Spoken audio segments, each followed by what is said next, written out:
Boa noite, seja bem-vinda.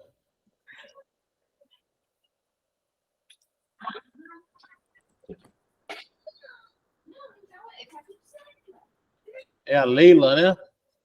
Oi, Núbia, tudo bom? Como é que a senhora está? Tudo beleza? Boa noite a todos. Quer dizer, no caso, todas, né? Boa noite para vocês.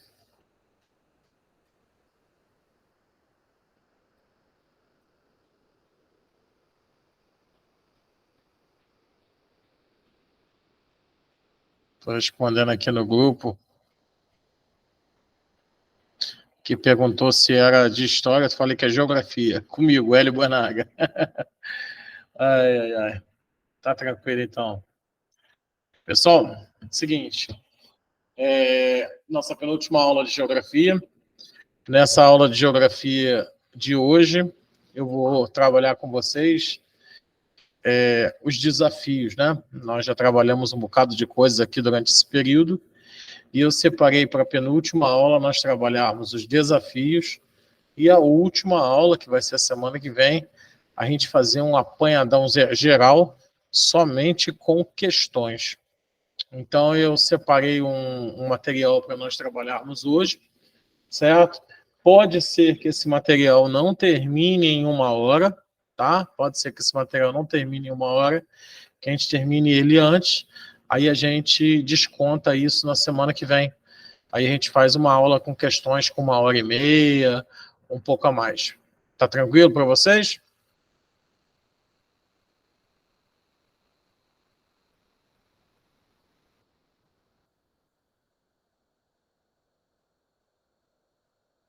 Estemalfa, Leila, Núbia, tranquilo com vocês?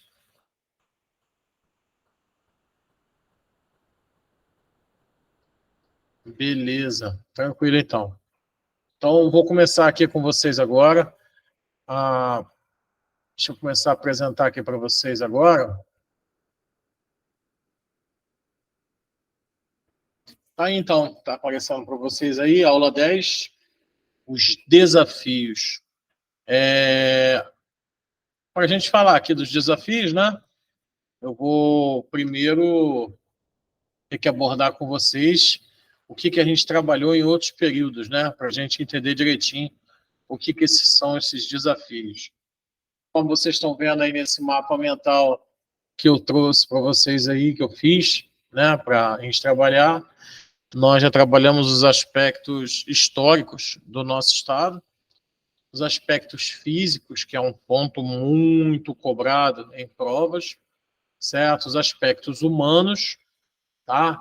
A gente mexeu com classificação etária, IDH, renda per capita. Todas as aulas estão aí devidamente gravadas para vocês, né?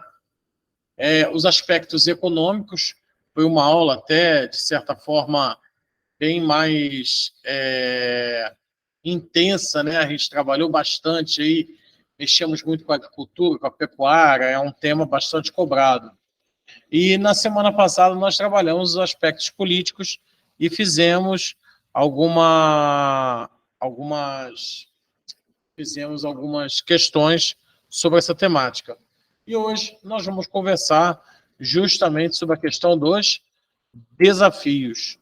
E para trabalhar a questão dos desafios, que são corrupção, a criminalidade, a questão da sustentabilidade,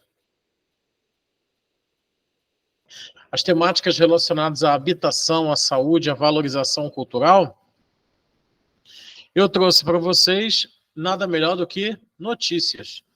Porque se vocês olharem dentro do edital, eles falam muito sobre atualidades do estado do Tocantins.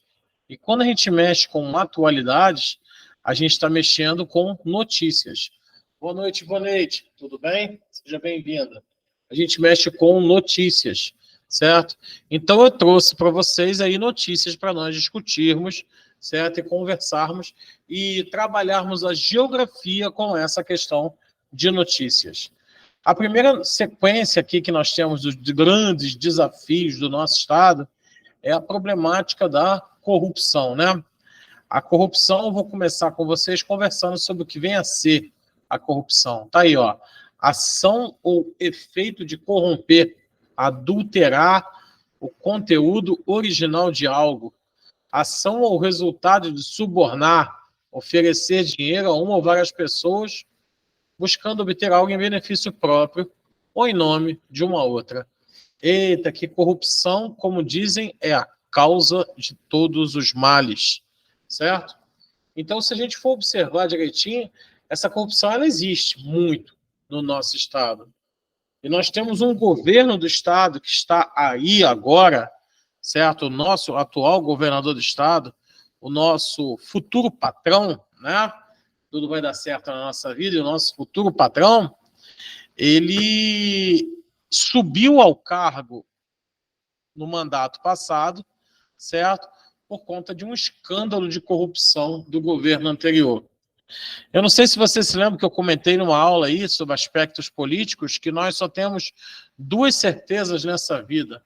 Uma é de que nós vamos morrer, e a outra é de que nenhum governador termina o governo do estado do Tocantins. Parece um trem doido, sempre tem uma denúnciazinha aqui e outra ali.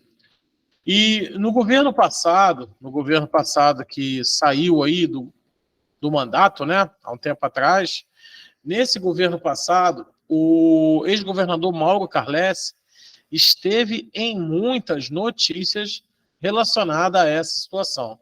Eu creio que tanto vocês quanto eu viram essas notícias aí na mídia. E o que eu vou trabalhar com vocês é notícia. Eu não vou trabalhar julgamento, uma vez que nós não somos aqui tribunal penal, não somos nada.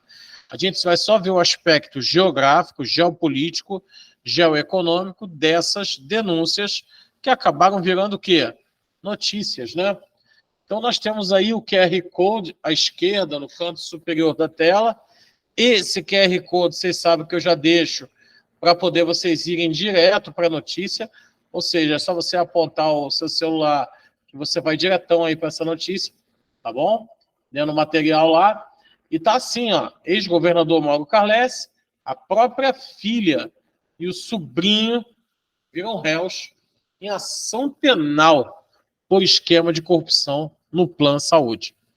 Esse foi apenas um dos diversos casos que nós tivemos de corrupção durante esse governo, desse governador que saiu há um tempo atrás, certo?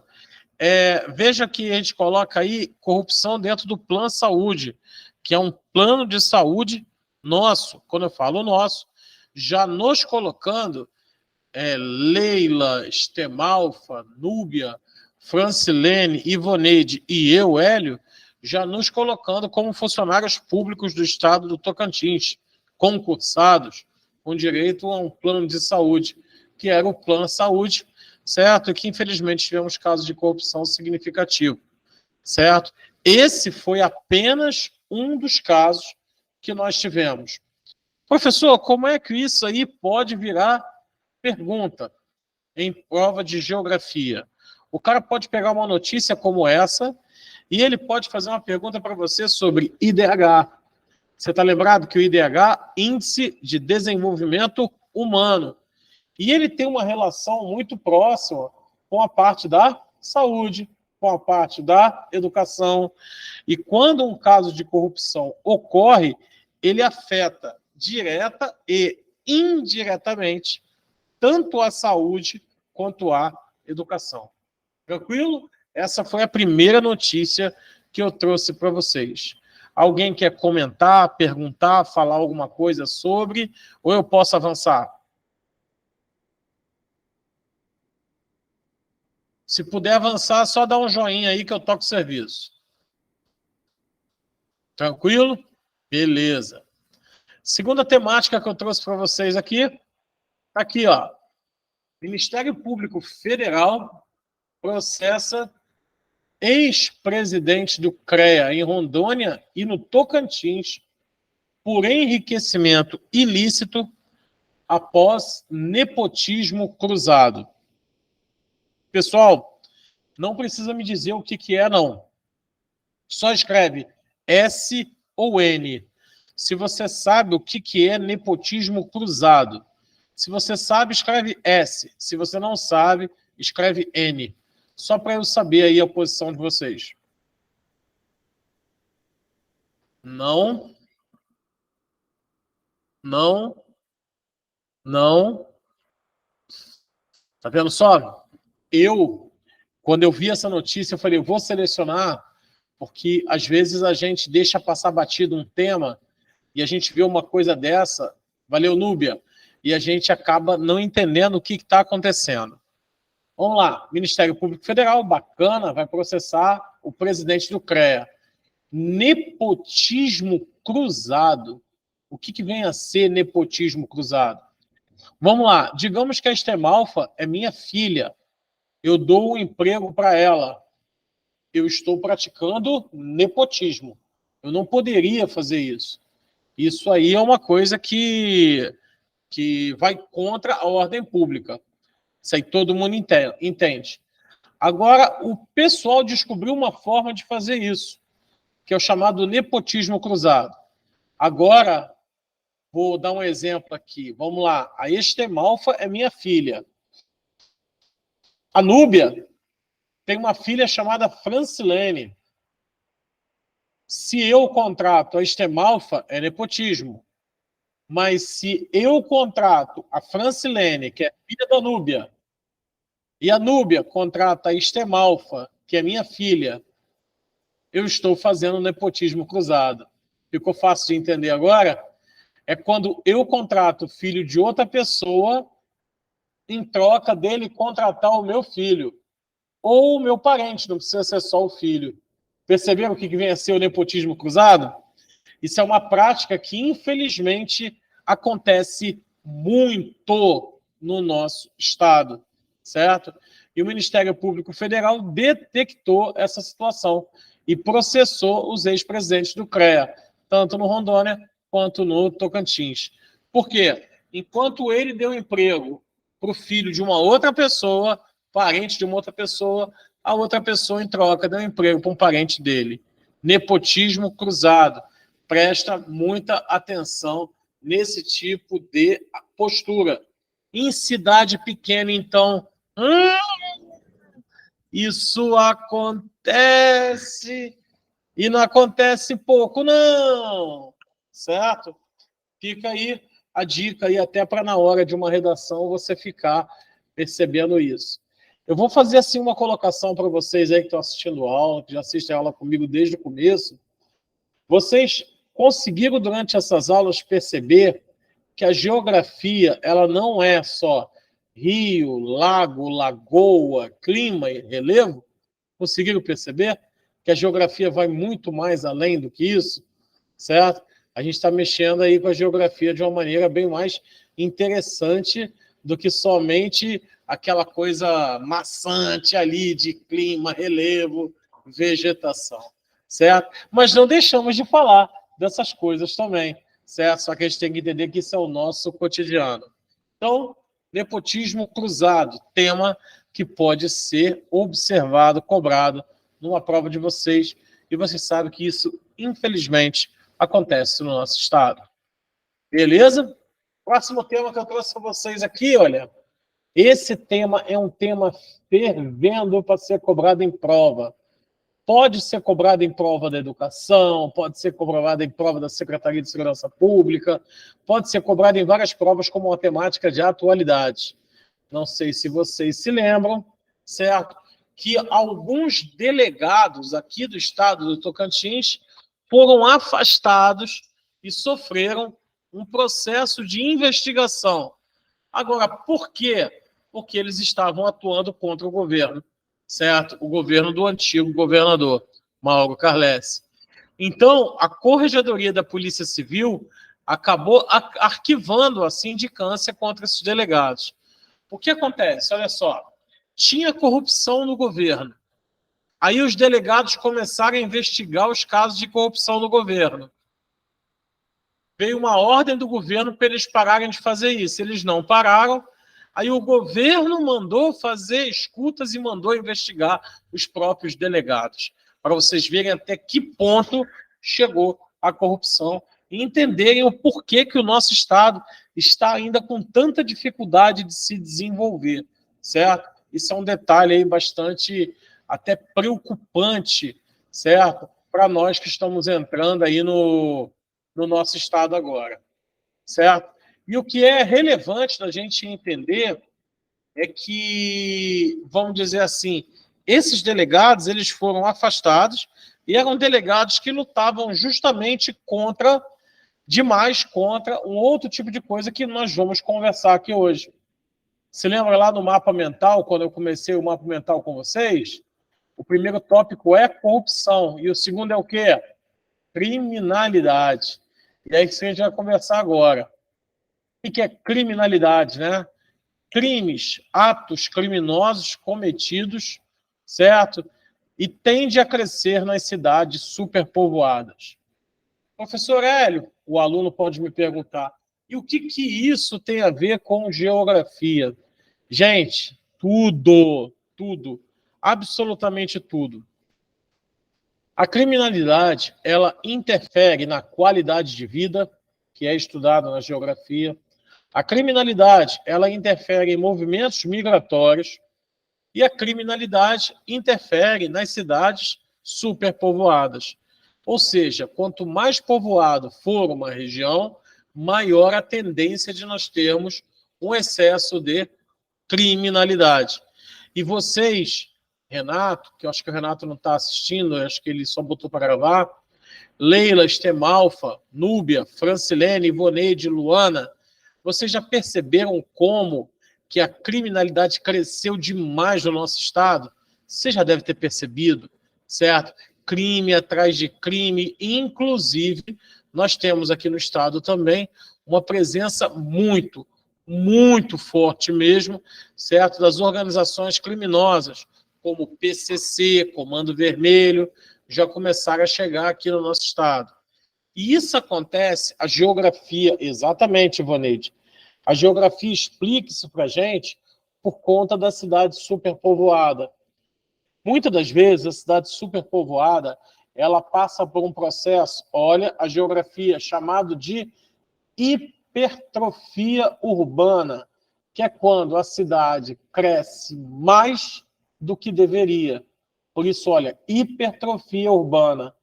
E ela não dá uma sustentação do ponto de vista laboral ou do ponto de vista do trabalho, ela não dá uma sustentação para as pessoas que lá vivem, certo? Por esse motivo, você acaba tendo uma problemática muito, repito, muito grande, tá? Porque uma vez que as pessoas não conseguem trabalho, elas acabam migrando para a bandidagem. Queria deixar bem claro para vocês que eu não estou defendendo de que o criminoso ele é vítima da sociedade, eu não estou falando isso. Mas ele, de certa forma, também pode ser vítima da sociedade. Eu não defendo o fato de que todos são, mas uma grande parcela deles também não encontram outra possibilidade. Mas tem aqueles também que escolhem esse caminho. Isso aí é uma verdade. A gente não pode nem ser de um extremo, nem do outro. Os primeiros dados que eu trouxe para vocês, e nesse momento aqui a minha intenção é trabalhar com vocês análise de tabelas que dentro do conceito das habilidades, certo, a serem desenvolvidas na área da geografia, certo? Tá lembrado lá aquelas habilidades e tudo que tem, as competências, análise de tabelas. Observe como que a criminalidade de 2022 ficou em relação a 2021. Vítimas totais, 91 mil contra 80. Furto, 14 mil contra 12. Estelionato, 11 mil contra 9, principalmente estelionato no meio digital. Vítimas de ameaça, 10 mil contra 9. E os municípios aí, olha só, aumentou 15% em Palmas, 17% em Araguaína e, olha, 18% em Gurupi, tá? Isso é um detalhe para a gente perceber aí. Ou seja, 13% foi o aumento do número de vítimas, 19% de vítimas de estelionato, 11% do aumento de furto e alta no número de ameaças. E essa questão aí de estelionato tem uma relação muito grande com os famosos golpes de Pix e todos esses aí que nós estamos tendo muito agora nos dias atuais. Esses dados eu tirei da Secretaria de Segurança Pública, para a gente ter uma noção aí. Trouxe para vocês a primeira notícia aqui, que diz o seguinte: 13,5 também no número de assassinatos. E o estado do Tocantins ficou em 9º lugar, certo? E o que isso traz para a gente de informação? Nós, enquanto professores, futuros funcionários públicos do estado do Tocantins na área da educação, temos uma missão muito grande de frear esses valores dentro da escola. Ou seja, a violência que estoura nas mãos dos policiais, ela começa com a nossa postura dentro da sala de aula. Nós não somos os culpados pelos números, mas nós podemos tentar ajudar a reduzir esses números. E é interessante, né, que eu escutei uma frase, cresceu muito a violência, Luana, certo? Eu escutei uma frase muito legal mesmo, tá? De um professor que ele falou assim, a educação não é sacerdócio. Ele falou isso. E eu sempre escutava muito o pessoal falar que educação é um sacerdócio, educação por amor, que não sei o quê. E o professor falou da seguinte maneira: a educação não é um sacerdócio. Eu trabalho na educação porque eu gosto e porque eu preciso de dinheiro. A educação, eu trabalho por dinheiro, mas eu trabalho com amor. Ou seja, não é por amor, é com amor.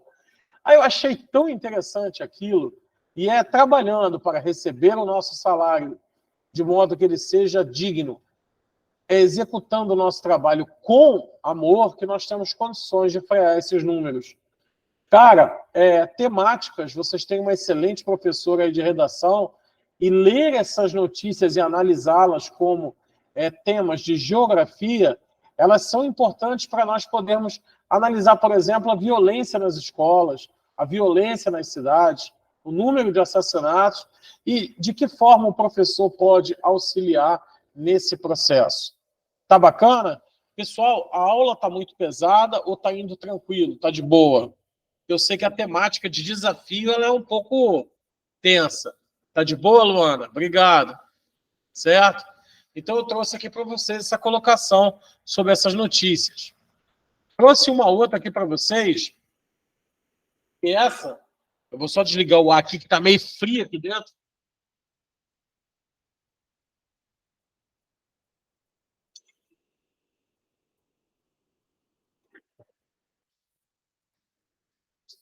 Liguei só um pouquinho para poder dar uma refrescada. Bacana. Ô, Francilene, muito obrigado. Então, a próxima, presta atenção nessa notícia. Segup, certo? Que é uma Secretaria de Segurança Pública, uma parte dela, mas no caso é do Pará. Ela lançou uma operação em combate à criminalidade do Baixo Tocantins. Gente, o que é o Baixo Tocantins? Aí você pensa, bom, Baixo Tocantins é aquela parte do Tocantins que fica lá embaixo. Não, gente. O Baixo Tocantins, ele fica na região do Bico do Papagaio, certo? Por que ele é chamado de Baixo Tocantins? Porque a altitude é menor, tá? E é uma região muito pobre. A região mais pobre do estado do Tocantins é justamente aquela região que nós temos lá no Bico do Papagaio, naquela parte lá para cima. É a região mais pobre e, consequentemente, uma região com elevada também criminalidade. Vocês devem ter se lembrado, vocês conversaram com o professor de vocês de história, certamente ele conversou com vocês sobre uma operação que aconteceu no Bico do Papagaio. Essa operação que aconteceu no Bico do Papagaio, ela foi uma operação contra comunistas. Ainda na época da ditadura militar, nós estamos nos idos ali de 1977, 78, 79, certo? Onde nós tivemos a famosa guerrilha do Araguaia. Eu acho que o professor de vocês de História falou com vocês, né? Essa região aí era uma região que era muito pobre, mas tinha uma célula comunista do Partido Comunista do Brasil, o PCdoB, que funcionava nessa região, certo? Uma célula comunista do PCdoB que funcionava nessa região. E essa célula, certo? Ela acabou, já vou te dar a palavra, Luana, ela acabou sendo atacada, certo? Pelos militares justamente nessa região, tá bom? Pode falar, Luana.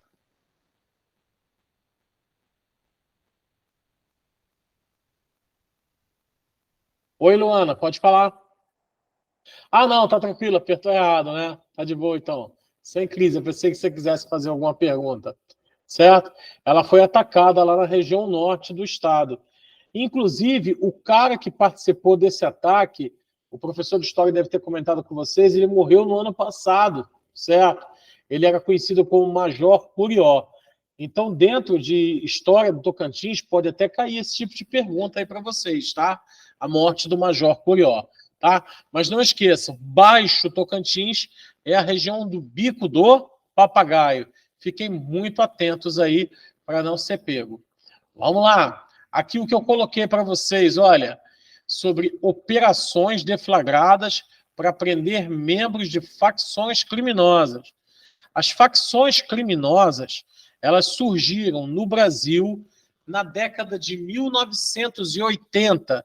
Na verdade, final da década de 70, início da década de 1980, quando os militares colocaram dentro das cadeias do Rio de Janeiro e de São Paulo professores universitários das áreas de ciências humanas, geografia, história, filosofia, sociologia, junto com bandidos que eram tidos como ladrões de galinha, pequenos traficantes, pequenos assaltantes. Foi dentro deste contexto que acabou tendo uma espécie de troca de saberes entre os bandidos e os intelectuais que tinham sido presos por conta da ditadura. E aí é que surge a primeira facção criminosa do Brasil, conhecida com o nome de Falange Vermelha, certo? Falange Vermelha. E esses bandidos da Falange Vermelha, inclusive um famoso chamado Escadinha, foi quem começaram, né, a fazer todas essas organizações criminosas, que hoje estão espalhadas pelo Brasil. Tá?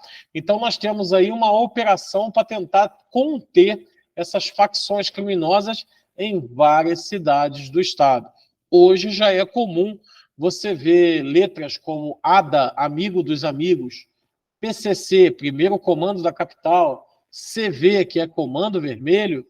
É costume você ver isso até mesmo, infelizmente, em escolas. É justamente nesse momento que entra a nossa preocupação como educadores e a possibilidade disso ser cobrado de nós. Não esqueçam, as 3 maiores cidades do estado também são as 3 mais violentas. Eu passei esse dado para vocês ainda há pouco. Tranquilo, pessoal? De boa? Na sequência daquilo que nós estávamos conversando, nós vamos falar sobre uma outra temática agora, tá? Falamos sobre a primeira parte da corrupção. Da corrupção, cheguei na filha dela, que é a criminalidade. E agora nós vamos falar sobre uma outra temática que é um pouco mais geográfica. O nome dela é sustentabilidade, certo? Sustentabilidade, eu costumo explicar para os alunos de uma maneira bem simples, que é o quê? Sustentabilidade é você consumir no presente, se preocupando com a sobrevivência das gerações futuras. Então, aqui, ó, meio para suprir as necessidades básicas do presente sem que isso afete as gerações futuras. Tá? É você, tecnicamente, consumir o meio ambiente, mas se preocupar em deixar coisas aí para as pessoas no futuro. Seria basicamente isso. E sobre a questão da sustentabilidade, tem alguns temas que nós temos que saber dentro de atualidades aqui no nosso estado, tá? O primeiro desses temas que eu vou abordar com vocês é justamente sobre a coleta seletiva, certo? Coleta seletiva é um meio de você reduzir o impacto ambiental. Essa feira tecnologia que nós temos, que é importante a gente sempre dar uma olhada nela, a chamada Agrotins. Nessa feira de tecnologia, certo? A organização da Agrotins tentou fazer uma coleta seletiva para diminuir o impacto ambiental. Só que aqui no Tocantins, agora vamos entrar na geografia, nós temos um problema. Nós temos, assim, projetos lindos de se fazer coleta seletiva. Às vezes, não sei se vocês já perceberam, que principalmente quem trabalha em escola, que tem uma lixeira verde, uma lixeira vermelha, uma lixeira azul, uma lixeira amarela, chega a ser bonito, né? Primeiro, nem todo mundo segue o que está escrito ali. Segundo, nem todo mundo sabe o que é para ser colocado em qual lugar. Terceiro, na hora do lixeiro pegar, ele pega tudo junto. Quarto, na hora de descartar, descarta tudo junto, certo? Isso é uma questão que a geografia aborda. Foi implantada no Brasil uma política chamada Política Nacional de Resíduos Sólidos, certo? PNRS. Essa Política Nacional de Resíduos Sólidos determina que não pode existir mais lixão no Brasil. E esse lixo ele tem que ser sempre separado e ele tem que ser acondicionado e descartado da maneira correta. O que pode ser reciclado tem que ser reciclado, certo? Isso é uma questão de geografia, sustentabilidade. Contudo, infelizmente, não é o que acontece ainda dentro do nosso estado. Bacana? Sair dessa questão da coleta seletiva para uma outra situação. Vocês aí já perceberam como que toda pessoa hoje está querendo colocar energia solar na sua casa? Eu mesmo, se eu pudesse, eu queria colocar o quanto antes. Eu já vi aí, está na faixa de 18 pratas para colocar aqui em casa. Só que eu não moro em casa própria, eu moro em casa alugada, né? Aí fica um pouquinho mais difícil do que o proprietário não quer saber dessa parada, certo? Mas o que nós temos aqui? O Estado ele vai lançar um edital para licitação de implantação de energia solar nos órgãos públicos.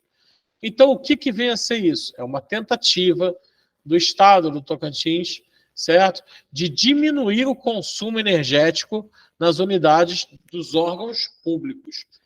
Isso é interessante da gente perceber, porque, ao mesmo tempo que ele tenta fazer a implantação de energia solar nos órgãos públicos, ele criou uma sobretaxa para quem coloca energia solar em casa. Isso é estranho, né? É um pouco de contradição. Mas o que eu estou chamando a atenção de vocês para a geografia nessa notícia? Simples. O potencial da energia solar aqui no nosso estado. O estado do Tocantins, ele é um dos estados que tem um maior potencial de implantação de energia solar. Ou seja, nós temos condições de utilizar a energia solar durante uma grande etapa do tempo aqui, certo? Gerando bastante consumo, tá bom? Fiquem ligados nisso. O Tocantins está em uma área excelente para a implantação de energia, polos de energia solar, tá? Isso é uma questão que pode ser cobrada de vocês aí em processo seletivo. Bacana? Vamos lá. Outro, investimentos externos, também uma notícia geográfica relacionada à sustentabilidade. Olha aí, ó. Secretários estaduais recebem uma empresa. O negócio começou a trepidar aqui. Secretários estaduais recebem uma empresa holandesa interessada em investir na área do agronegócio e também da sustentabilidade. Qual o outro país com o qual o Tocantins já tem negócios? Certo? Japão, não esqueçam disso. Fora o Japão, na área da agricultura, qual o outro país que nós temos negócios na área da mineração, Canadá. E agora nós temos um terceiro país, Holanda. Então, fora a China com a exportação de carne, tá? Então, quais são os países que nós temos negócios oficiais? Japão na agricultura, Canadá na mineração e agora a Holanda na sustentabilidade. Beleza? Mas é claro que nós temos também aí, tá? Os chineses comprando nossa carne e nossa soja. Joinha? Tranquilo? Isso aí é para vocês ficarem antenados. Outra coisa, se caiu uma questão sobre habitação, população no processo seletivo agora, de daqui a pouco, né? Porque nós estamos praticamente a uns 20 dias aí da nossa prova. Se cair, vocês sabem que existe um plano de habitação social do estado do Tocantins. O nome do plano é InSocial, certo? InSocial. Plano de Habitação Social do Estado do Tocantins. O nome dele é InSocial, certo? É o Plano Estadual de Habitação de Interesse Social. Beleza? E é um projeto que é desenvolvido aqui pelo nosso estado, pelo estado do Tocantins, para poder dar casa para as pessoas. Esses projetos, eles acabam fomentando a economia. Por quê? Dá trabalho para pedreiro, materiais de construção, certo? Então, de certa forma, ele funciona como uma espécie de indústria germinativa, certo? Então, esses projetos habitacionais têm essa relação importante. Pessoal, tá jóia até aí? A aula de hoje ela é muito mais informativa no tocante a desafios do nosso estado, certo? Ela é uma aula muito mais informativa. Tá tranquilo? E como eu falei com vocês, tá bom? Como eu falei com vocês, a nossa aula de hoje podia ser que ela não ficasse durante 1 hora, né? Que ela poderia terminar um pouco mais cedo. Mas aí eu desconto com vocês na semana que vem, na próxima aula, a gente vai fazer um aulão de revisão geral com só questões de todos os temas, tá bom? E o último tema que eu trouxe para vocês hoje, para nós conversarmos, é um tema chato, desagradável, mas um tema que pode ser cobrado de vocês. Que tema é esse, né? A morte de alguém. Estão lembrados aí do biscoito Amor Perfeito, aquele biscoito delicioso que vende lá em Natividade? Pois é, a tia Naninha, que foi a idealizadora desse biscoito Amor Perfeito, ela morreu. Ela morreu agora no dia 14 de abril, certo? E pelo que eu olhei nas provas da FGV, eles têm o costume de fazer as questões, de elaborar as questões, normalmente por volta de 1 mês, mais ou menos, antes da prova. Até no máximo 1 mês. Então, a morte da dona Naninha, da tia Naninha, pode virar uma questão para a gente em concurso público. Mas, professor, como é que pode, né, entrar a morte dela? Vamos lá. O biscoito Amor Perfeito, ele foi escolhido, né, aprovado como patrimônio imaterial do estado do Tocantins.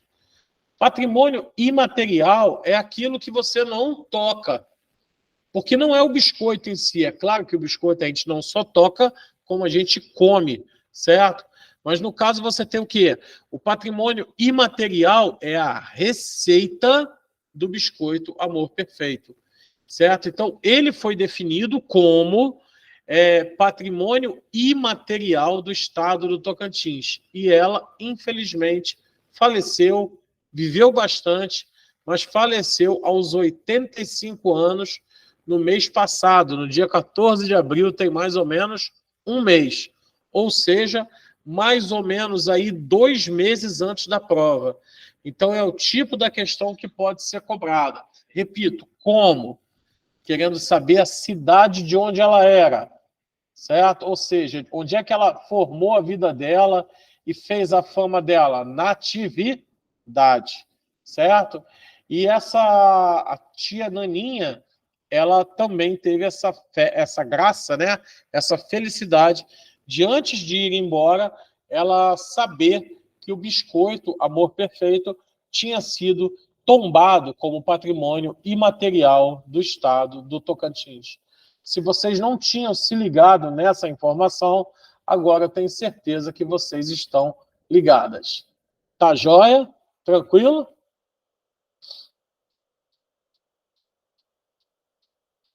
Beleza? Então, senhora Leila, Estemalfa, Núbia, Francilene, Ivoneide e Luana, vocês têm alguma dúvida, querem conversar alguma coisa, querem perguntar alguma coisa? Então, são 20 horas e 45 minutos. A gente começou um pouquinho depois, né? Então, vamos dizer que a gente fez umas 20 horas e 40.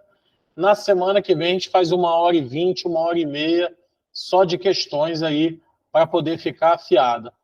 Tá tranquilo? Tá de boa? Então, uma boa noite para vocês. Estemalfa, Leila, Ivoneide, Núbia, Francilene, Luana. Semana que vem, na terça-feira, nós estamos aqui juntos mais uma vez. Vou trazer um bocado de questões aí para vocês. E nas questões a gente vai revisando aí, tranquilão, para poder fazer da melhor maneira possível, tá? Muito obrigado aí mais uma vez pela oportunidade, tá? E até semana que vem. Tchau, tchau, pessoal.